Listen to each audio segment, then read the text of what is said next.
Philippians 4:15. Now ye Philippians know also that in the beginning of the gospel, when I departed from Macedonia, no church communicated with me as concerning giving and receiving, but ye only. 16.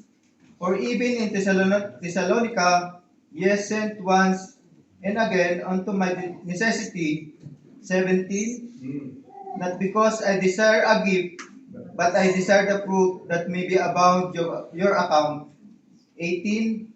But I have all and abound, I am full, having received of Epaphroditus the things we were sent from you, an odor of sweet smell, a sacrifice acceptable, well-pleasing to God. 19. But my God shall supply your need according to riches in glory by the Christ of Jesus. Amen. The word of God.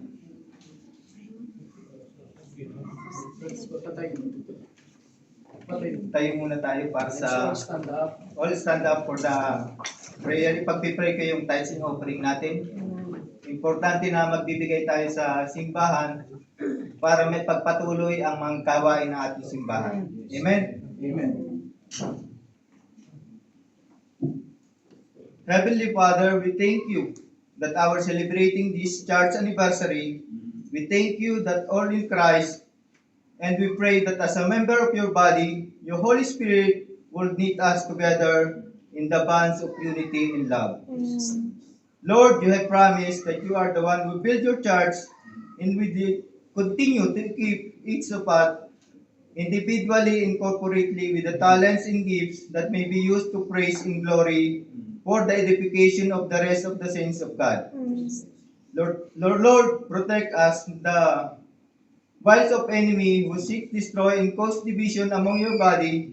Help us to sober-minded, self-control, respectable, hospitable, and gentle one towards each other. Yes. Let us not motivated by the selfishness, but in humility may seek regards to needs of necessities of others before our own.